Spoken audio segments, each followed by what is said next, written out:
Professor Ricardo, é uma satisfação muito grande poder dividir esse espaço com você, o senhor ter aceito participar dessa conversa para falar de coisas que a gente gosta, né? Falar de ciência, falar de neurociência e exercício físico. Então, desde já, muito obrigado por ter aceitado participar com a gente.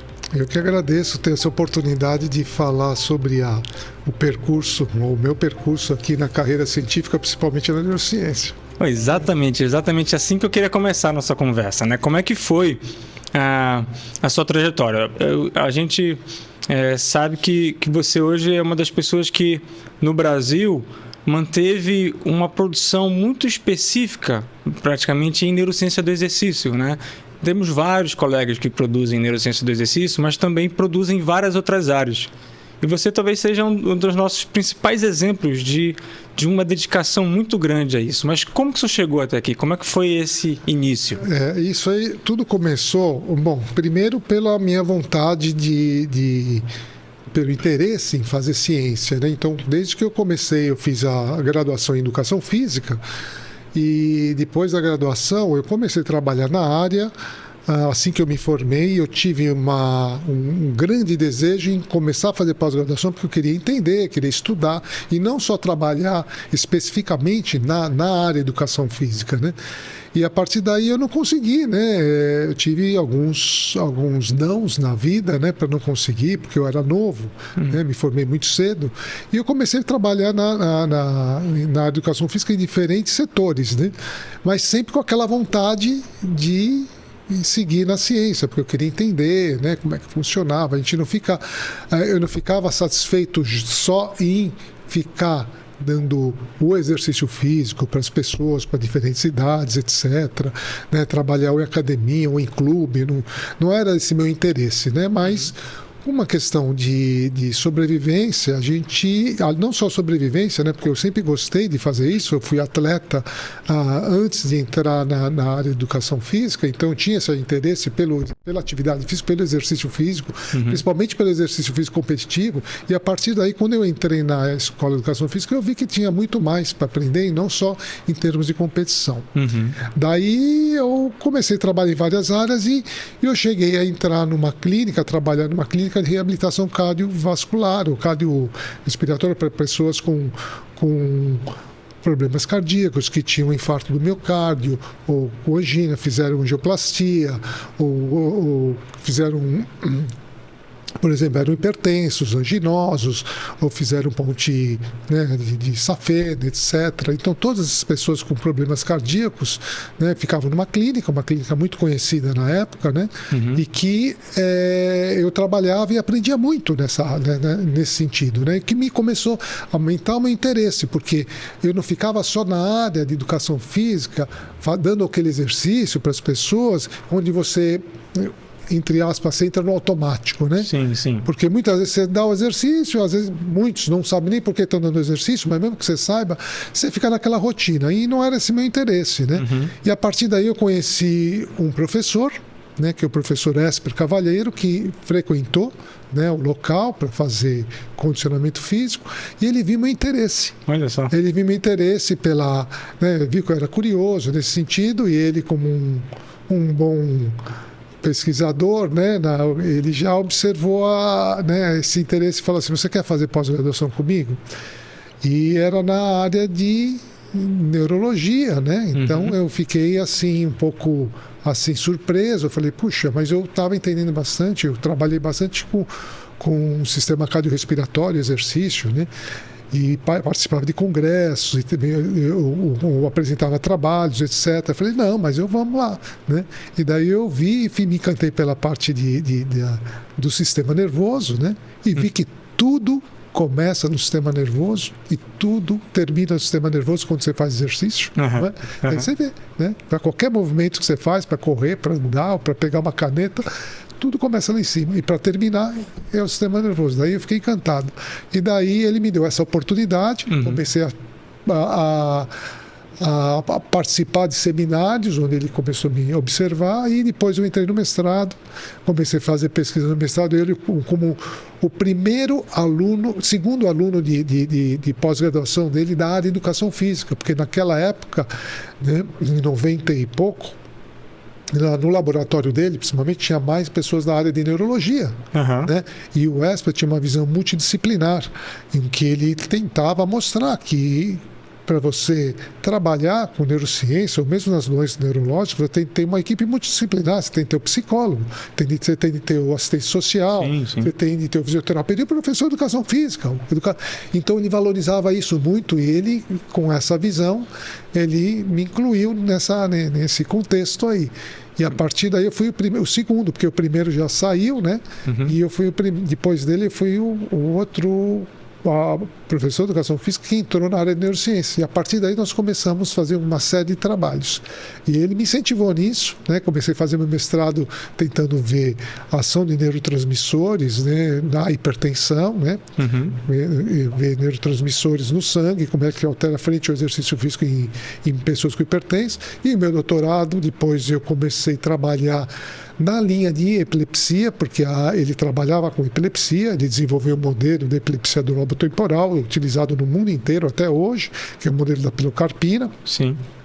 E é a linha forte dele. E eu comecei a trabalhar com epilepsia e exercício físico, porque ninguém na literatura tinha mostrado isso. Quer dizer, tinha mostrado em seres humanos, alguns estudos na década de 90, né, um pouquinho antes, como o esforço físico interferia isso, né, na epilepsia, mostrando os resultados positivos, mas até então não tinha nenhum estudo em modelo experimental ou em animal, mostrando o efeito positivo. A gente tentava entender o mecanismo, né? E desse modo aí eu comecei a utilizar os modelos dele, né, de epilepsia, ou tanto a pilocarpina como um modelo do Kingsley, né? Que você tem estímulos elétricos, que você induz crises, né? E a partir daí o primeiro trabalho na literatura em animais, o modelo animal com exercício surgiu comigo, né, com ele, que em 1998. Olha só. A partir daí nós usamos outro modelo, pilocarpina, e nós seguimos uma linha de pesquisa que eu faço até hoje, né, mas no momento em que eu terminei a pós-graduação, o doutorado, daí eu fui para fazer meu pós-doutorado lá na Inglaterra, na Universidade de Oxford, e quando eu voltei, né, a grande questão quando você termina o pós-doc é onde é que você vai trabalhar, né? Você tem oportunidade de emprego? Então aconteceu uma série de coisas na minha vida tal, mas eu voltei e comecei já a arrumar emprego em várias universidades, na Católica de Brasília, na Universidade de Mogi das Cruzes, etc. Como docente? Como docente, né? E como pesquisador, né? Consegui verbas, por exemplo, da FAPESP, para já montar laboratório lá nessas universidades particulares, e nesse meio tempo surgiu a oportunidade de prestar concurso. Prestei concurso lá na Unifesp, na Universidade Federal de São Paulo. Que é onde você trabalhou com o professor... Que é onde eu trabalhei, só que na fisiologia, não na neurologia, né? Não no departamento de neuro, mas tinha uma vaga no departamento de fisiologia. Daí eu passei no concurso e estou trabalhando até hoje lá. Só que lá eu continuei trabalhando com um grupo da neurologia, com ele e colegas, mas daí claro que a gente trabalha com exercício físico, a gente não vai trabalhar só com epilepsia ou só com uma doença neurológica, né? Quem faz exercício quer entender o efeito do exercício no sistema nervoso, né? Em geral, ou na saúde, ou na prevenção, ou na doença, né? Então, sem dúvida, as nossas linhas de pesquisa vão se abrindo, né? Então, não fiquei trabalhando só com epilepsia, mas daí surgiu vários trabalhos, né? Continuando trabalhando com epilepsia, mas eu continuei trabalhando com o impacto do exercício na plasticidade em diferentes fases da vida, né? Então eu comecei a trabalhar durante o desenvolvimento cerebral, em modelos animais, principalmente em modelos animais, né? Durante no início da vida, né? No início, quer dizer, no período pós-natal, que a gente fala, na infância, no animal, depois do desmame, né, aquele adolescente, na fase adulta e no envelhecimento, que é a linha de pesquisa que eu tenho de plasticidade, né, cerebral induzida pelo exercício. E também o efeito do exercício antes do nascimento, ou pré-natal. Quer dizer, então a gente tenta desenvolver pesquisas mostrando como é que a atividade física durante a gestação influencia o cérebro da prole. Sim. Né? Então nós temos também uma linha de pesquisa que tenta entender, porque é importante, todos nós sabemos que o exercício é bom para a saúde mental, é bom para o desenvolvimento cognitivo da criança, etc. Muito bom. Mas e se a mãe é ativa, mesmo antes da gestação, durante a gestação, será que o filho dessa mãe, a criança, já leva uma vantagem, né? Por exemplo, em termos cognitivos ou em termos de plasticidade cerebral, em relação a uma mãe que fez gestação, antes da gestação, que era sedentária? Pô, professor, muito legal isso. Então, como são, então, a gente está falando aqui de décadas de dedicação a como as relações entre exercício físico e neurociência, que tal a gente tentar fazer como se fosse o efeito do exercício físico ao longo da vida, né? Como que ele influencia o sistema nervoso na saúde e em condições alteradas, como a epilepsia, do período pré-natal, ou seja, gestacional, o ser humano ainda como inútero, né, dentro do útero, até os seus estudos com plasticidade na velhice. Como é que funciona que você dá a sequência? Mas vamos tentar seguir então essa linha. Vamos tentar seguir começando pelo efeito do exercício durante a gestação pré-natal, né? Para a gente não, senão a gente vai começar a falar de diferentes resultados, assim, vamos entrar numa linha de raciocínio, né? Então a gente observa, por exemplo, que o exercício físico durante o período pré-natal provoca alterações no cérebro do animal, ou da prole, né? No pós-natal. Por que a gente faz esses estudos com animais? Porque é muito difícil a gente estudar o cérebro do animal, o cérebro do ser humano, por exemplo, no período pós-natal. Né? Quer dizer, o animal é muito mais fácil você tentar entender o cérebro do que no ser humano.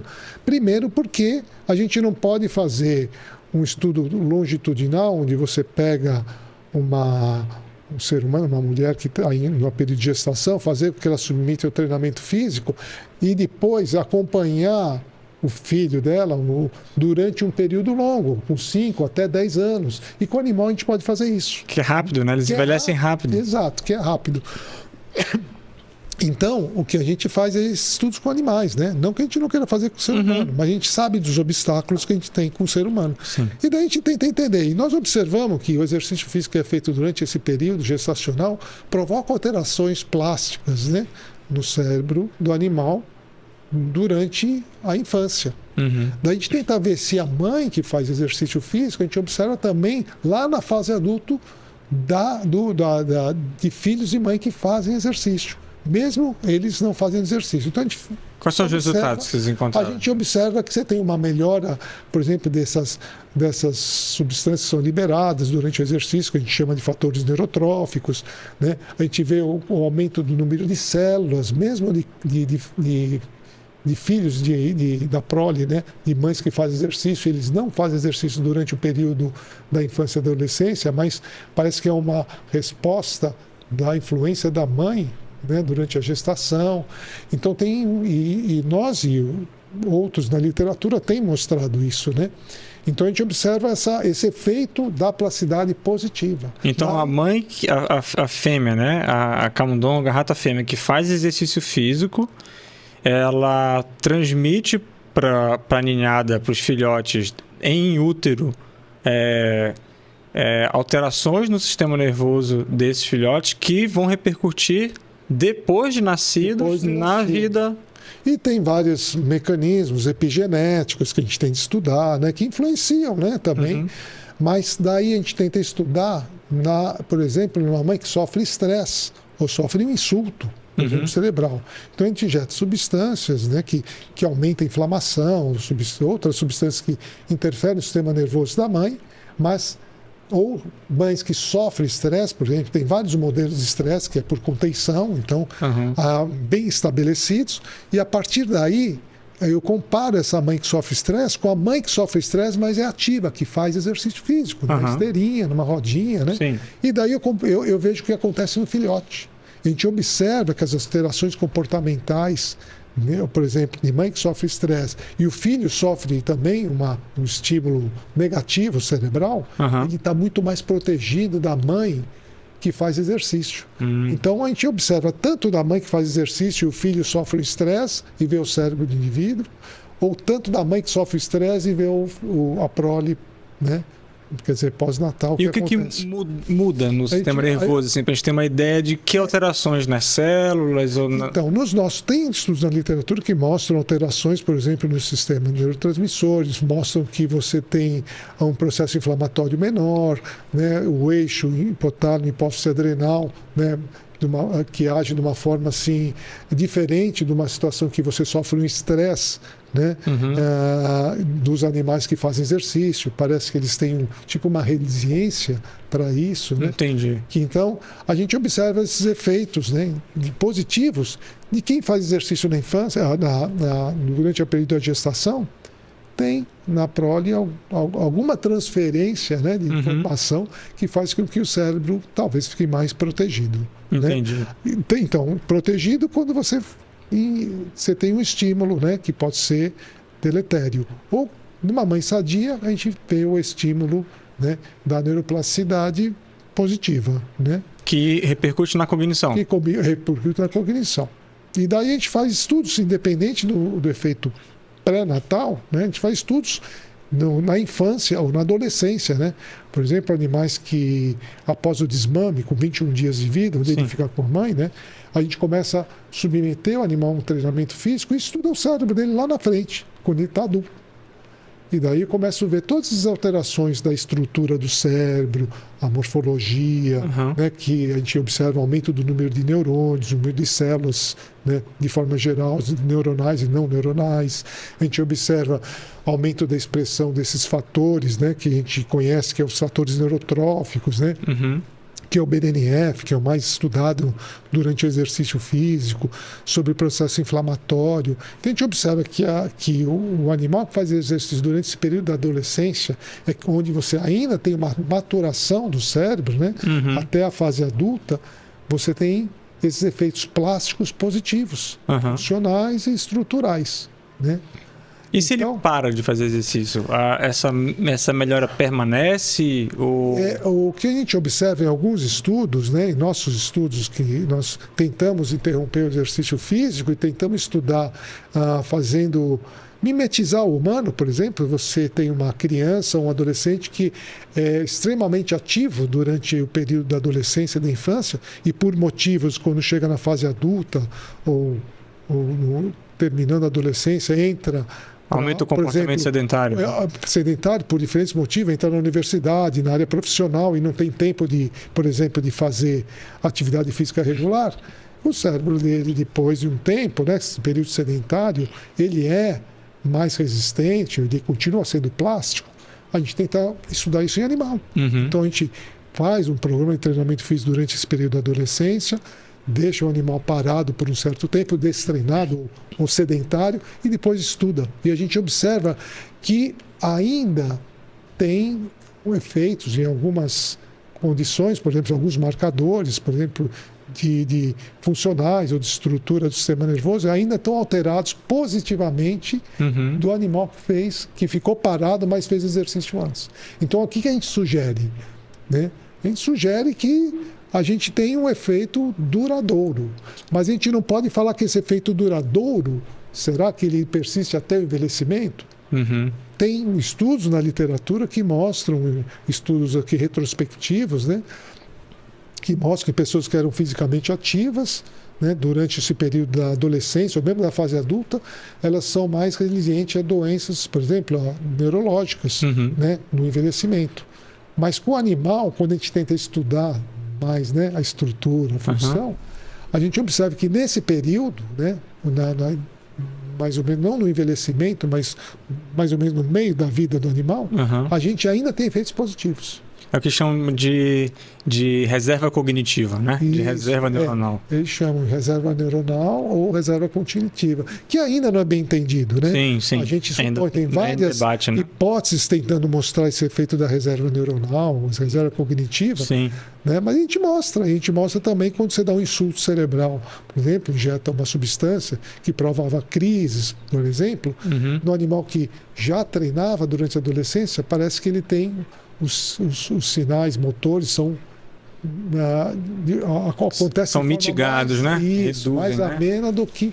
Então a gente tem resultados otimistas nesse sentido, né? E é curioso você falar isso, Ricardo, porque ao passo que os estudos e alguns dos seus mostram que fazer exercício físico no período análogo à adolescência vai produzir efeitos ainda na fase adulta.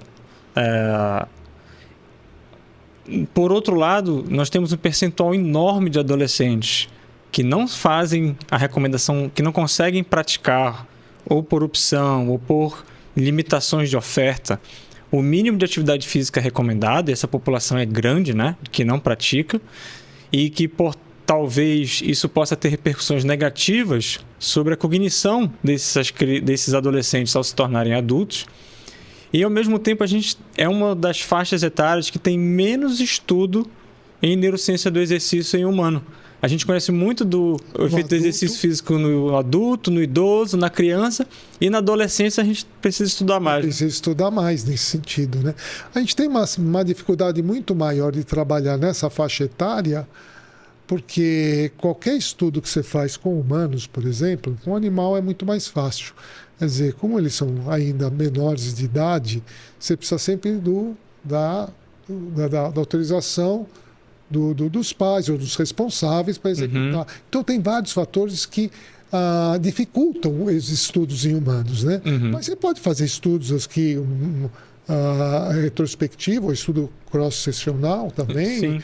E você consegue ter resultados positivos, mostrando que pessoas ou adolescentes que fazem exercício físico são ativos durante aquele período da adolescência até chegar na fase adulta de 15 ou 12 a 15 a 18 anos. E em seguida, né, ele já tem uma melhora, né, na performance, por exemplo, cognitiva, de sociabilização, etc. Sim. Diminuição de estresse nessa fase que ele está começando a decidir a vida dele, né? Sim. De depressão, quando ele entra na universidade, tem todas aquelas pressões, né? Sim. Que ocorrem. Então, isso a gente tem estudos que já mostram isso. Sim. Mas é muito mais fácil você fazer com um adulto do que com a adolescente, criança, né? E principalmente com a criança, né? Sim. Agora, você falou dos estudos sobre epilepsia, que, pelo que eu entendo, foram uma boa parte do seu tempo dedicado às pesquisas foram dedicados à epilepsia, né? E a gente se preocupa, eu acho que as pessoas não sabem ainda lidar bem com uma criança, uma pessoa que tem uma crise convulsivante, mas também eu acho que existe, talvez por falta de informação, a ideia de que essa pessoa não deve fazer exercício físico, essa criança não deve fazer aula de educação física. E isso é uma coisa que a gente precisa melhorar no ambiente escolar, porque pode repercutir sobre a cognição da criança e o desempenho acadêmico, não pode? Sem dúvida, isso aí é super importante começar nessa faixa etária, né? Porque a epilepsia é uma condição onde você tem preconceito, né? Então, você tem o estigma. Por exemplo, principalmente a criança, se ela tem uma crise frente aos colegas, fazendo atividade física, por exemplo, né, a probabilidade dela se sentir, né, inferior, envergonhada, tendo uma crise, mesmo no adulto, né, é muito maior. Então, ela evita, né, fazer atividade física porque ela está muito exposta. E muitas vezes ela acha, por falta de informação, de que a atividade física possa induzir crises. Né? E daí, nesses trabalhos humanos, tem mostrado, né, e em animais também, submetidos a um programa de exercício físico, que o exercício físico, de forma geral, não induz crises. Né? Ele tem crises induzidas pelo exercício, por exemplo, as crises reflexas, né? Mas, de forma geral, a gente observa que ele se beneficia muito pelas crises. E esses estudos que a gente observa em animais, nós fizemos uma série de estudos mostrando que ele diminui a frequência de crises, e daí a gente tenta entender todo o mecanismo que estuda a frequência de crise, metabólico, eletrofisiológico, etc., né? Mas eu acho que o importante não é só isso, porque se você transferir isso para o ser humano, digamos que você tem epilepsia, você faz exercício e você não reduz, mas mantém a sua frequência de crise, a gente tem de pensar de outra forma. Por exemplo, não importa só se ele não está diminuindo as crises ou continua tendo o mesmo número de crises, mas o quanto que isso melhora nos outros sistemas do nosso organismo, sistema cardiorrespiratório, sistema musculoesquelético, endócrino, etc. Quanto que ele está melhorando, independente das crises. Quanto que isso vai melhorar a qualidade do indivíduo, de vida do indivíduo. Sim. Quer dizer, esquece as crises. O indivíduo com epilepsia não precisa pensar só se o exercício físico vai reduzir as crises. Né? Legal se conseguir, mas ou o quanto que ele pode melhorar em outras condições, né? Nos aspectos psicológicos. Sim. Ele ficar mais seguro. Social. Exemplo, socialmente, para ele arrumar uma namorada, ou arrumar um namorado, né? Porque normalmente eles têm vergonha de mostrar, até para as pessoas que eles começam a se relacionar, que eles têm crises, porque de repente ele perde aquela amizade, aquele contato, né? Aquela ligação. Então, a atividade física, a gente já sabe, não preciso ficar explicando, ela dá uma segurança, não é uma segurança, mas aumenta a autoestima. Aumenta a autoestima, exatamente, da pessoa. E nessas condições também, né? Epilepsia é a mesma coisa, ela aumenta a autoestima. Daí a gente tenta fazer alguns estudos com humanos, que é muito mais difícil. Por quê? Porque a aderência dessas pessoas com epilepsia é muito menor, como você já colocou, né? Que é menor, porque você tem essa dificuldade de recrutar pessoas com epilepsia para fazer atividade física por todas essas ações que hoje já não é mais assim, né? Hoje, antigamente, o estigma era muito maior. Hoje, nesses estudos que a gente tem feito ao longo de 20 anos, a gente já sabe que com essa divulgação, as pessoas com epilepsia, elas têm mais conhecimento nesse sentido. A gente faz estudos com humanos de esforço físico máximo e observamos que, mesmo com humanos, a frequência de crises não altera, as alterações no eletroencefalograma não são tão importantes, ela até diminui. Isso são dados que deixam as pessoas mais otimistas, né? Sim. E daí, o que a gente faz? Como é que a gente faz para incentivar? Nós temos vários trabalhos. A gente mostra em animal, a gente mostra em humano. O que a gente faz? Tem que fazer campanhas para incentivar as pessoas, ou primeiro dar informação para as pessoas de que o exercício físico é bom para elas também. Sim. Como é que a gente faz isso? Os benefícios são superiores aos possíveis riscos. Isso, né? Mas daí como é que você vai chegar para dar essa informação? Através, né, de campanhas, por exemplo, políticas, etc. Daí fazia parte da Liga Internacional de Epilepsia, de uma task force, né, uma força-tarefa, que a gente chama Força-Tarefa pela Epilepsia em Esportes. Né? E até então, nessa força-tarefa, a gente tentava entender quais seriam os tipos de esportes que podiam ser praticados. Porque a gente não sabe, na literatura tinha pouca informação. Quer dizer, a pessoa com epilepsia vai para o médico, ele não sabe informar qual o melhor exercício ou não, né? Então, muitas vezes, o médico até contraindica o exercício físico. E daí nós ficamos 4 anos fazendo um trabalho, escrevemos um artigo científico nessa comissão, que fazia parte de, acho que praticamente, 5 pessoas, que era do grupo da Eli, né? E que nós publicamos um trabalho mostrando quais são os esportes, os riscos para as pessoas com epilepsia em diferentes atividades. Então, nós mostramos, por exemplo, qual que é o melhor. A gente sugere, né? A gente nunca pode falar que esse é o melhor. Não. E dividimos em 3 tipos, classes de esporte. Esportes que têm baixo risco, com médio risco e muitos riscos para as pessoas com epilepsia e para as pessoas que estão assistindo, né? Sim. Daí a gente colocou a caminhada, o que não tem risco para as pessoas com epilepsia, esportes coletivos, né? Por exemplo, o judô, etc. Esportes de alto risco, por exemplo, paraquedismo, automobilismo, né? Esquiar em grandes altitudes. Natação em águas abertas, A natação, então, foi considerado um esporte que pode se fazer que não tem grande risco, apesar de nós discutimos muito isso. Uhum. E daí depende do esporte em que condições. Se a pessoa tem poucas crises, ou está livre de crises, livre de medicação, tipo de epilepsia. Então nós classificamos e está na literatura mostrando isso. Sim. Daí o que a gente faz? Bom, e daí que está lá? Quem vai ler isso? Qual a importância desses dados? Quem é a pessoa mais importante para transmitir essa informação para as pessoas com epilepsia? Vou fazer uma divulgação na mídia, nas redes sociais, mostrando. É uma forma de fazer isso, sem dúvida, né? Uhum. Mas nós fizemos uma pesquisa recentemente, saiu agora nesse ano, sobre o conhecimento dos neurologistas sobre atividade física na América Latina. E epilepsia? Em epilepsia. Por quê? O neurologista é que vai indicar atividade física para as pessoas. Sim. Se o neurologista falar para o paciente dele, você deve fazer atividade física, ele vai fazer atividade física. Se nós, na área da saúde, ou qualquer outro profissional da área de saúde, falar, vai fazer atividade física, talvez ele não acredite tanto quanto o neurologista. Sim. E nessa forma nós vimos que muitos deles acham que o exercício é bom para a saúde cerebral, acham que o exercício é bom para a epilepsia, mas muitos não conheciam esse report que a gente chama, não chega a ser um guidelines ainda, porque você precisa de vários estudos e publicações para você determinar um guideline. Sim. Então, muitos não conheciam. Quer dizer, então o médico, você indicaria esportes para o seu paciente? Indicaria. Se ele tem muitas crises, você indicaria. Não. Então, a gente observa que mais ou menos 60% dos neurologistas não conheciam isso aí.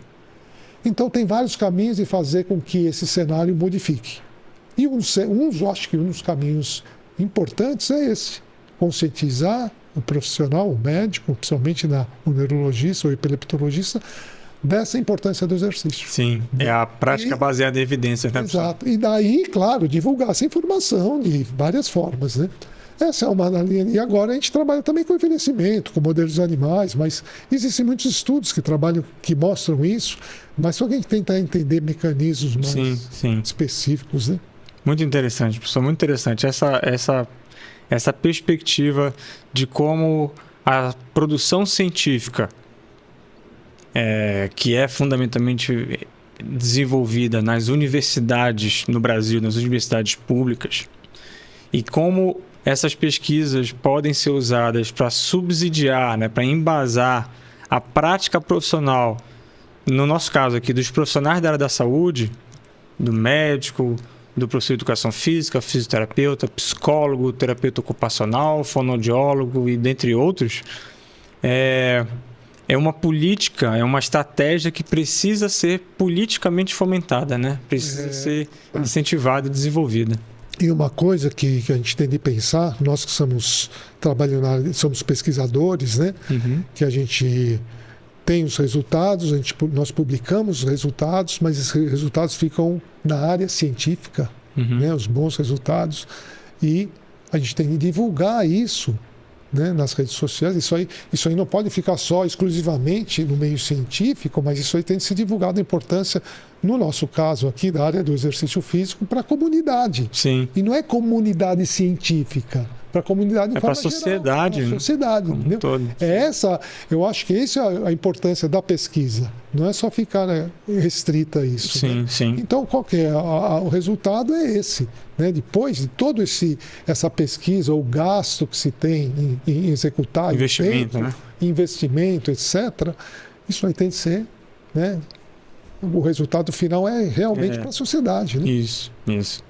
Eu achei muito interessante, professor, que você disse que na sua trajetória, não foi logo depois da graduação que você, apesar de ter motivação, interesse, mas não foi logo depois da graduação que você entrou na carreira acadêmica, né? Que a gente considera o início da carreira acadêmica ali, hoje já tem a iniciação científica, mas principalmente o mestrado e o doutorado, né? Você entrou depois, já trabalhando, e entrou depois. E hoje a gente tem um problema que tem sido quase que característico do país inteiro, que como a pós-graduação oferece as bolsas estão congeladas há muitos anos. Então, hoje, os nossos alunos de pós-graduação, é difícil você demandar, exigir deles uma dedicação exclusiva, porque a bolsa ela não consegue manter um sujeito que tem um mínimo de compromissos financeiros para arcar, não é? E aí tem muita gente hoje que faz a pós-graduação e era nesse perfil que você reportou da década de 90, né? Você estava num serviço, você trabalhava num serviço de atividade física e que ingressou na carreira acadêmica depois disso. E que ingressou porque parece que o professor Esper observou e abriu a porta, né? Fez o convite. Como é que é hoje para alguém que tenha interesse em trabalhar, por exemplo, no seu grupo de pesquisa, no seu laboratório?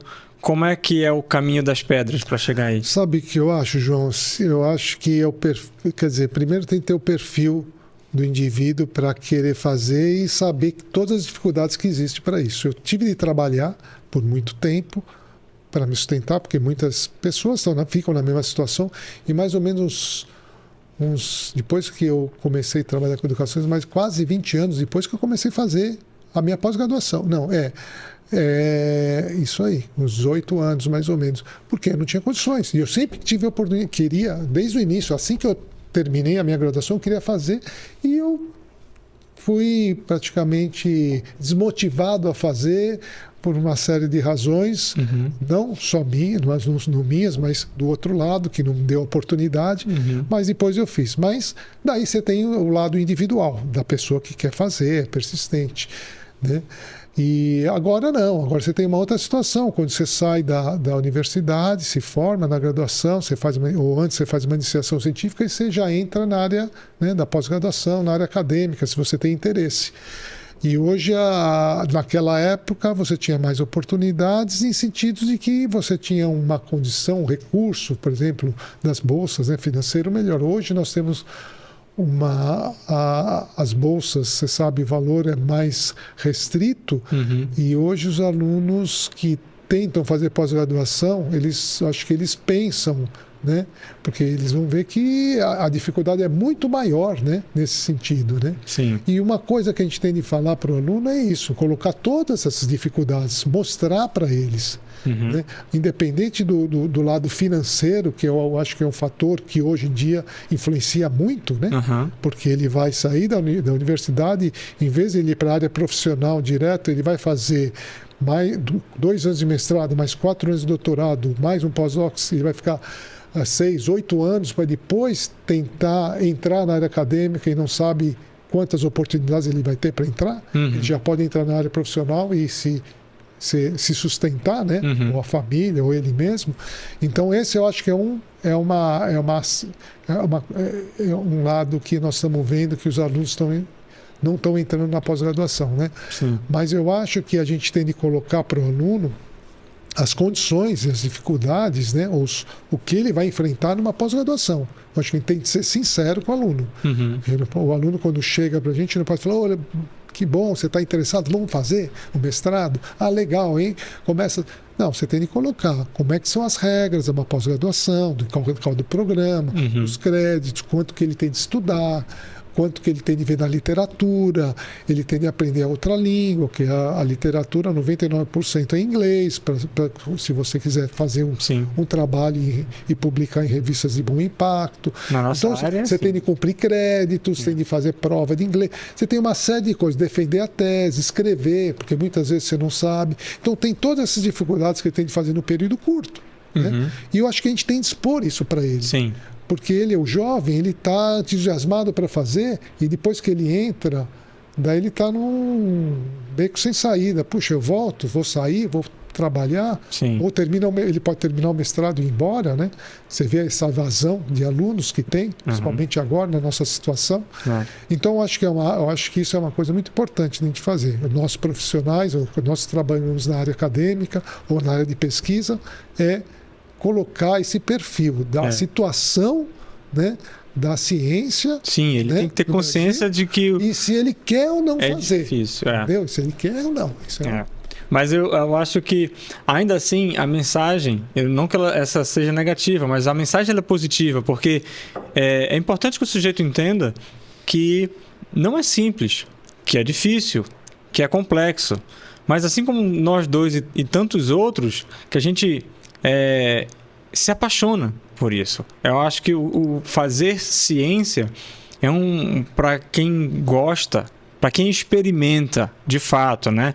E aí, então, ao experimentar, vivenciar, por isso que eu acho que a iniciação científica é uma política tão importante. Muito importante. A gente se identifica e vê, não, eu gosto disso, eu sou feliz fazendo isso.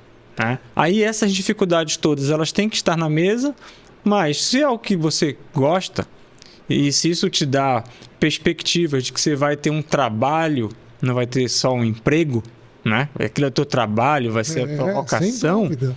Você venha, vai adiante, né? E eu acho que essa conversa é importante, não é para desanimar o aluno, porque Sim. aí você percebe, e ele mesmo se percebe, né? Se ele tem o perfil para fazer, né, ciência, quer entrar nessa área, né? Porque ele vê todas as dificuldades, mas se ele tiver o perfil, ele vai atrás, né? Ele tenta encarar a situação, né? E vai tentar, né? Que claro que não estou falando que é só problemas, é uma delícia você fazer pesquisa para quem gosta, né? Então, se ele tem esse perfil, você deu o tiro certo. Ele deu o tiro certo. Sim. Né? Agora, se você não tem, até bom, né? A pessoa tem que ser feliz, vai seguir a vida dela. Sim. Né? Então é isso. E outra coisa que é importante que você falou é essa experiência antes que o indivíduo pode ter, que é uma iniciação científica, que é um período que ele vai ter durante o final da graduação, etc., que vai abrir, né, a visão dele para se ele quer fazer ciência ou não, quer ser pesquisador ou quer seguir a carreira acadêmica, dar aula em universidade, seja o que for, ou não, né? Porque isso aí ele tem um período curto para entender e gostar ou não. Tem muita gente que entra, mas eu trabalho na área básica, mas eu não gosto de mexer com animais, eu não gosto de manipular. Daí o cara já percebe que ele não quer aquilo, né? Sim. Ou com humanos, eu não gosto de... Então, eu acho que é muito importante esse período aí, né? De que ele toma uma decisão responsável. Exatamente. Ele não está se tirando conclusões ou tomando decisões que às vezes são tão importantes, né? Que vão definir tanta coisa, sem ter tido o mínimo de informação. Tanto teórica quanto experiencial, né? Vivenciou. E outra coisa, só para complementar, e não só na minha área, porque o indivíduo na iniciação científica, ele entra porque eu dei uma aula na graduação, né? Por exemplo, de neurofisiologia, ele fica encantado com neurofisiologia e ele vai no seu laboratório, no meu, e quer fazer, mas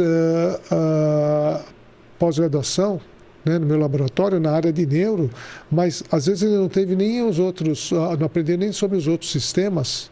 Né? Então, quando ele está fazendo iniciação científica, ele bate na minha porta, eu coloco essa informação que eu acho importante e eu falo para ele: você já viu, você já procurou, você já tentou olhar, né, na área de cardio, né, na área de respiratório? Acho que você quer ter uma experiência nas outras áreas e ver se você quer fazer mesmo neurociência, porque daí o cara ele fica pensando e de repente fala: não, eu quero. Não, ele passa por para as outras áreas e volta para o não. Quer dizer, esse é um outro fator que você pode, né, afunilar para acertar mais, né? Sim, sim. Mas essa é uma estratégia muito interessante, né? Ou seja, permitir e não focar estágios rotatórios, né? Não deixar ele restrito. Não, ele vai ficar no meu laboratório porque eu quero que ele faça comigo, porque neurociências é o melhor caminho, entendeu? Entendi. Não, você tem de abrir a cabeça do indivíduo para ele tomar a decisão dele. Sim. Isso é fantástico. Eu acho que essa mensagem final ela é sem dúvida inspiradora, né? Porque ela deixa claro que os nossos alunos das nossas universidades, eles podem claramente entender que a universidade é o celeiro fértil da produção científica nacional. Existem grandes pesquisadoras e pesquisadores no país e que talvez fazer um pouco como o senhor fez, né? te manteve o interesse, manteve viva a motivação de fazer. Quando apareceu uma oportunidade, se engajou na oportunidade e seguiu em frente. E daí você vê que se você insistiu naquilo, né, depois de um tempo, ou depois de vários nãos, né, você continua, realmente, né, a resiliência está aí, né? Está aí, você quer aquilo, né? Você vai atrás. Sr. Ricardo. Obrigado aí pela oportunidade dessa conversa. Obrigado. Foi muito agradável. Muito obrigado. Valeu.